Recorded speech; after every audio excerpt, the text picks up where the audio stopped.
Lo que la Corte ha hecho es cumplir con sus garantías, con sus facultades jurisdiccionales y ha dado paso a un pedido que el presidente Noboa ha formulado de que se pregunte a la población sobre la posibilidad o no de realizar una asamblea constituyente para dictar una nueva constitución.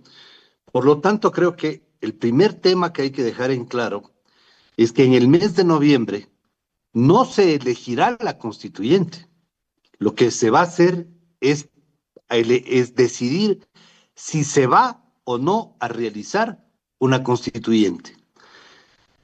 Como esa pregunta va a obtener un respaldo mayoritario de la gente, entonces ahí tiene que instrumentarse un nuevo proceso electoral que estimo yo será en enero o febrero del año 2026, y en ese proceso electoral se elegirán a los asambleístas constituyentes, que luego instalarán una asamblea y en esa asamblea redactarán una nueva constitución. Si el estatuto dice que la constituyente dura 6 meses con posibilidad de ampliar 2 meses más, estamos ante un escenario de que probablemente a fines del próximo año, 2026, estaremos con una nueva constitución vigente, porque aparte de que tiene que redactarse la constitución, tiene que llamarse a una nueva consulta popular para que allí la gente ratifique el texto aprobado por los asambleístas o niegue el texto propuesto por los asambleístas constituyentes. Entonces, todavía creo que es importante entender primero de que son varios meses que vamos a tener por delante y que vamos a tener 3 elecciones. La primera en noviembre para que el pueblo decida si se da o no la constituyente. Luego, la segunda, la elección de los asambleístas constituyentes. Y luego, la tercera, la consulta popular para aprobar la constitución propuesta por los constituyentes. Ahora, Andrés, frente a esto también el presidente planteó preguntas, varias preguntas, incluso unas fueron rechazadas por la Corte Constitucional. Si haya la vía libre de la constituyente, ¿caben o no caben estas preguntas que habría planteado el presidente de la República para este primer proceso de consulta que va a ser ya convocado, está convocado por parte del CNE para este próximo 16 de noviembre? Sí caben y son procedentes porque no hay una certeza de que se vaya a formar una constituyente. Entonces, sí cabe perfectamente de que se hagan esas preguntas, porque serán puestas en práctica en caso de que la población decida de que no se instale una asamblea constituyente. Entonces, hay que llevar a cabo paralelamente tanto el propósito de la constituyente como el propósito de estas reformas puntuales que ha planteado el presidente de la República, que son necesarias sin perjuicio de que se instale o no la Asamblea Constituyente. Ahora se viene y se plantea también, esto es un riesgo, y usted lo dijo hace un momento, es un riesgo de que el pueblo ecuatoriano le pueda decir al presidente sí, como también le puede decir no en el planteamiento de estas preguntas, y usted sabe que la oposición no es que está muerta en el país, están reaccionando y esto también puede ser una oportunidad para los grupos de oposición, para partidos de oposición, resurgir también en esta situación, en este momento. Se le viene un papel bastante fuerte al presidente de la República. ¿Cómo debería robustecer en su propuesta política que está planteando Andrés?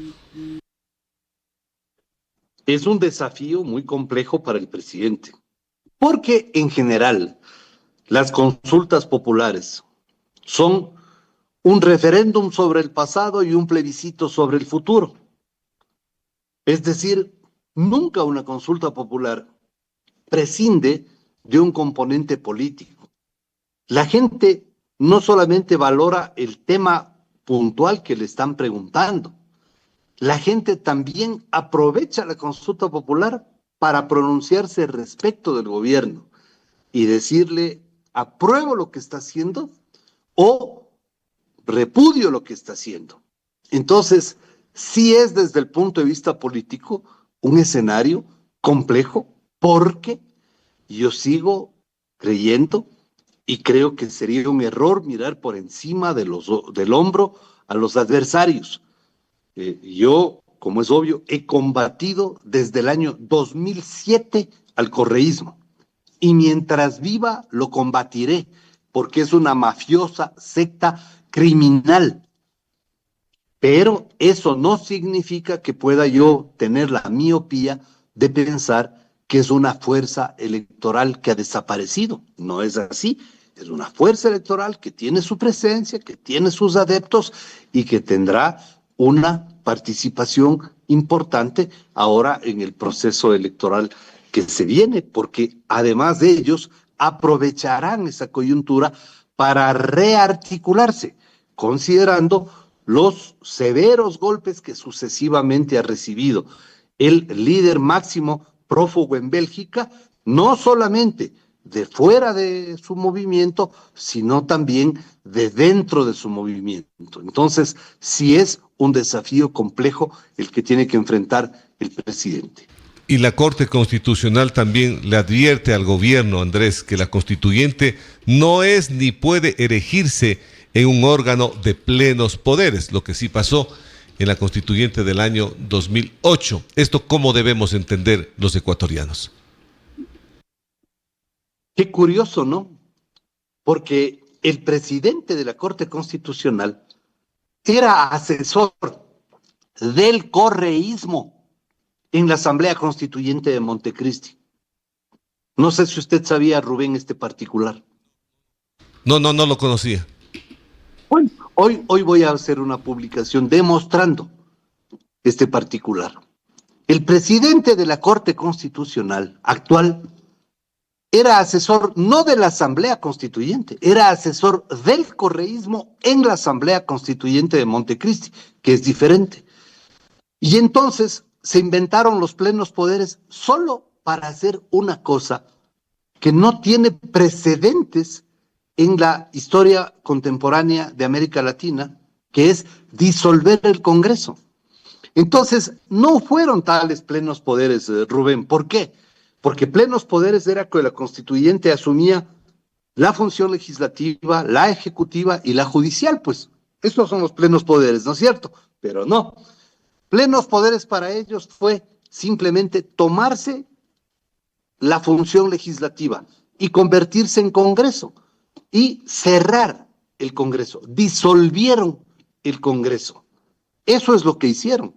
Entonces, hay una reclamación en curso en la Corte Interamericana de Derechos por la cual tendrán que responder y pagar las indemnizaciones correspondientes a quienes fueron elegidos el mismo día que Rafael Correa, en las mismas elecciones que Rafael Correa, y que luego fueron depuestos de sus funciones por una decisión de gente que decía tener plenos poderes.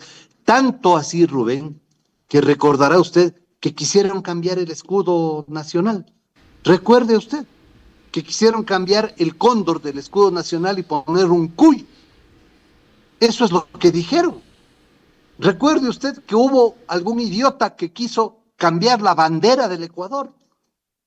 Idiotas no faltaron en esa constituyente de Montecristi, realmente. Proliferaron.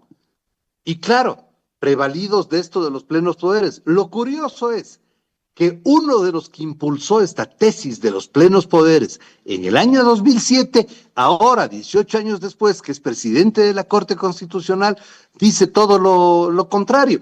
Pero, en todo caso, yo en lo personal estimo que hay varias cosas positivas que va a hacer esa constituyente, porque creo que la posición, la postura del presidente va a tener los suficientes adherentes para ser aprobada.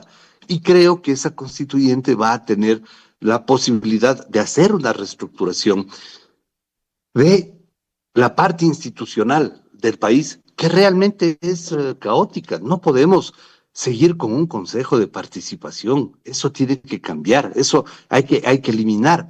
Hay que quitarle la condición de función al Consejo Nacional Electoral y dejarle como un organismo, como siempre ha sido.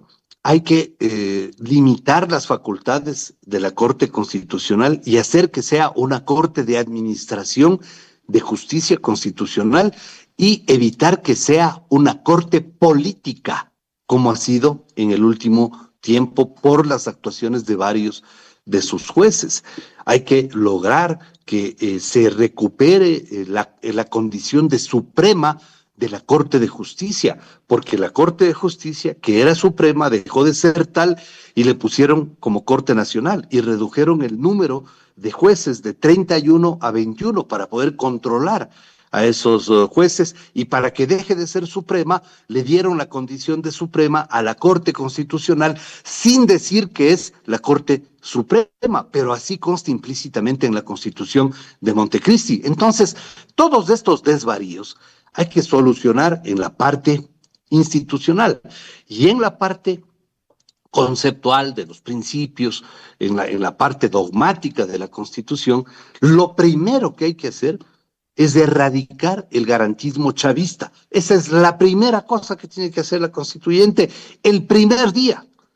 Erradicar el garantismo chavista y poner una disposición que diga las normas de la Constitución, de la ley y de cualquier otra jerarquía prevalecerán en la defensa de las víctimas de los infractores.